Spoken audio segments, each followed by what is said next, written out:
Samahan ninyo ako maglakbay patungo sa aking pinagtatrabahuhan. Good morning mga katalapya. For today's video, samahan po ninyo ako maglakad papuntang trabaho. Pangatlong araw ng linggo dito sa Doha, Qatar. Monday, kung sa Pilipinas ay first day of the week.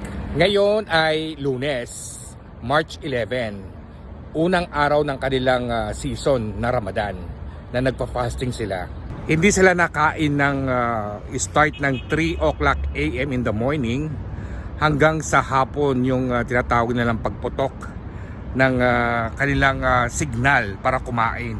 Mga siguro yon mga 5:30 o 5:45 at pagkatapos ay kakain na sila noon. Yun lang ang pagkaalam ko lang dito, guys. Siyempre di naman tayo Muslim. Kung ang weather naman ang pag-uusapan, hindi pa naman masyadong mainit dito.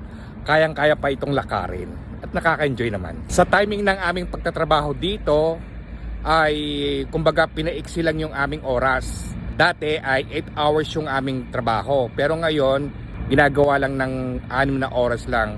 3 oras sa umaga, 3 oras sa gabi. Kapag malapit yung kanilang season dito, yun lang pinapahaba nila ang aming mga oras sa pagtatrabaho. Wala namang problema yon, overtime, at talagang binabayaran naman sa amin yon.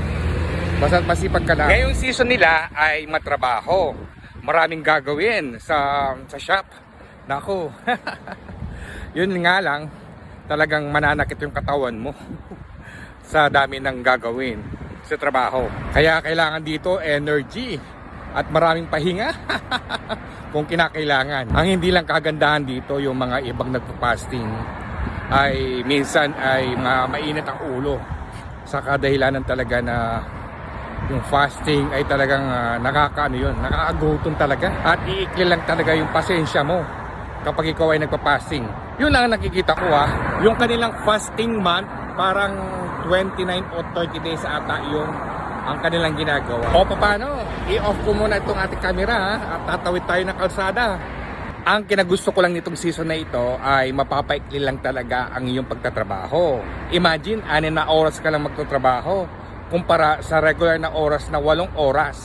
At hindi lang yon, pagkatapos nitong season nila ay magkakaroon ka ng 3 araw na holiday. Sa mga regular na employee lang yun, no? Siguro sa mga government nila ay 10 days yung kanilang holiday. Malapit na ako sa aking pinapasukan na trabaho. Nitong mga darating na araw, kami po ay magiging busy muna sa pagtatrabaho.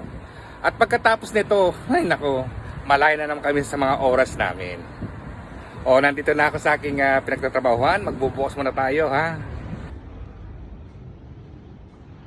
Napansin naman ninyo na wala akong mga display sa kadahilanan talaga wala pa yung mga stock namin na manggagaling sa Lebanon. Yung mga chocolate na in-order ng aking amo sa Lebanon. Hay naku, bahala na si Batman kapag late dumating yung mga stock namin.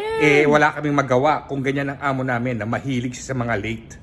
At kami lang ay trabahador lang dito. Wala naman kami magagawa kung hindi sumunod. 'Di ba? Siya ang may-ari. Kaya choice nito. At yun ang kanyang taste sa kanyang business.